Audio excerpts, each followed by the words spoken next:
Okay, तो जो question आया था हमारा जेई में 2020 में 7 जनवरी इवनिंग को, वो ये था कि मोल कॉन्सेप्ट से basically the ammonia release on quantitative reaction of 0.6 gram urea with sodium hydroxide can be neutralised by, आपको ऑप्शंस में HCl की नॉर्मेलिटी एज वेल एज उसकी वॉल्यूम जो कि मिलीलीटर में है वो दे रखी है। तो तो क्वेश्चन बहुत ही सिंपल था। हमारा जो यूरिया था दैट इज NH2CONH2, इसको हम लोग बोलते हैं यूरिया। तो यूरिया हमारा रिएक्ट कर रहा था किसके साथ? सोडियम हाइड्रोक्साइड के साथ। तो सोडियम हाइड्रोक्साइड के साथ जब ये रिएक्ट करता है तो क्या बनाता है? ये ammonia gas that is NH3 आपका ये बनाता है। क्वेश्चन में दिया हुआ है कि जब NH3 आपका रिलीज होता है तो उसमें अगर मैं HCl ऐड कर दूं तो न्यूट्रलाइजेशन रिएक्शन हो जाती है। ठीक है, तो पूछा गया है कि इस न्यूट्रलाइजेशन रिएक्शन होने के लिए आपको HCl क्या चाहिए होगा। क्वेश्चन के अंदर आपको HCl की नॉर्मेलिटी निकालनी है एंड वॉल्यूम निकालना है, जो कि हमको नहीं पता। अब सिंपल सी बात है, HCl के बारे में सिर्फ इतनी जानकारी दी गई है कि इसको यूज किया न्यूट्रलाइजेशन रिएक्शन के लिए। ठीक है, तो सीधी सीधी तो जानकारी नहीं दे रखी, पर हमें ये तो पता है ना कि HCl किस में ऐड किया हम लोगों ने? अमोनिया में। और अमोनिया के बारे में क्या जानकारी दी हुई है? किससे बनाया है? आपका यूरिया से बना है। तो चलो जहां से स्टार्टिंग हुई है वहीं से स्टार्ट कर लेते हैं। मान लेते हैं कि ये रिएक्शन हमारी कैसी है? 100% रिएक्शन हो रही है।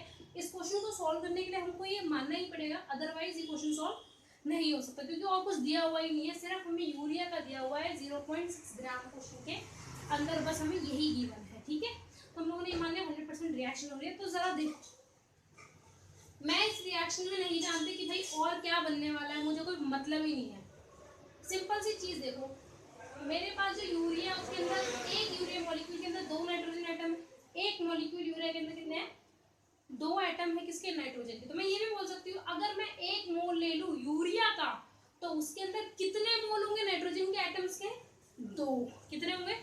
2 होंगे। ठीक है, और ऐसे ही अगर मैं एक मॉलिक्यूल लेती किसका? अमोनिया का, तो उसमें नाइट्रोजन के एटम कितने होते? केवल और केवल 1। मान लो कि मैं 1 मोल ले रही हूँ किसका? अमोनिया का, तो उसके अंदर नाइट्रोजन एटम के कितने मोल होंगे? 1 होंगे।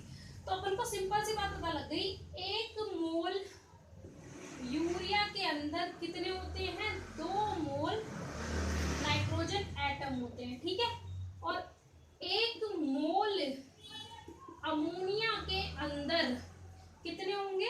1 मोल नाइट्रोजन एटम होंगे। ठीक है भाई, इतनी बात समझ में आ गई।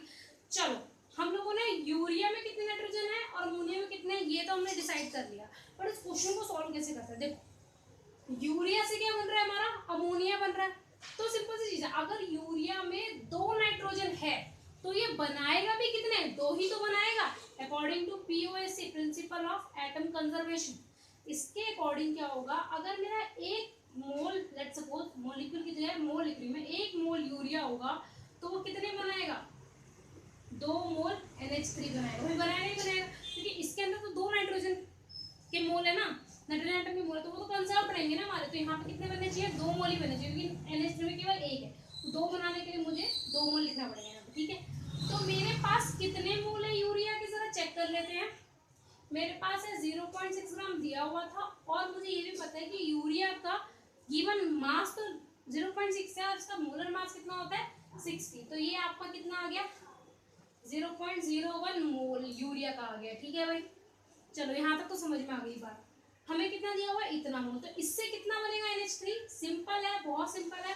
आपका बनेगा 2 into 0.01 and that is actually equals to 0.02 mole. ठीक है, चलो हमें ये भी चीज समझ में आ गई। चलो आगे बढ़ते हैं फिर। तो हमारे पास मोल्स ऑफ NH3 कितना है? 0.02 मोल। मैं इसको इस तरीके से देख सकती हूँ, 0.02 multiply by 1000 millimole and that is nothing but 20 millimole. हाँ जी, ठीक है, चलो हमारे पास 20 मिलीमोल आ गए। बट ये तो NH3 के ना, हमें HCl का कहाँ से लाऊंगी? मुझसे पूछा तो HCl का गया है। चलो इसको सॉल्व करते हैं थोड़ा सा। देखो, NH3 जब रिएक्ट करेगा HCl के साथ तो क्या बनाएगा? Ammonium chloride, that is nothing but a salt. ठीक, चलो इसमें ये किस रेशियो में रिएक्ट कर रहा है, ऑब्वियसली 1:1 के रेशियो में, इसकी स्टोइचियोमेट्री भी 1 है, इसकी स्टोइचियोमेट्री मतलब 1:1 में रिएक्ट कर रहा है। दैट मींस अगर इसका 1 मोल रिएक्ट करता है तो इसका भी क्या होगा, 1 मोल रिएक्ट करेगा फॉर कंप्लीट न्यूट्रलाइजेशन रिएक्शन। ठीक है, तो इसका कितना दे रखा है 0.02, तो इसका भी कितना बनेगा 0.02 बनेगा, इसका भी और इसका भी। ठीक है, तो चलो अपने को HCl के पता लग गए कितने 0.02 मोल, या फिर मैं लिख सकती हूँ कितना 20 मिलीमोल। चलो यहाँ तक अपने को बात समझ में आ गई। तो 20 मिलीमोल को मैं कैसे पहुंचूंगी नॉर्मेलिटी एंड वॉल्यूम पे। देखो एक आपको चीज याद रखनी है, जब मैं नॉर्मेलिटी और वॉल्यूम को मल्टीप्लाई करती हूँ, कब, वॉल्यूम जब ml में होता है तब। ठीक है, तो हमको क्या मिलता है millimole multiply by N factor, right.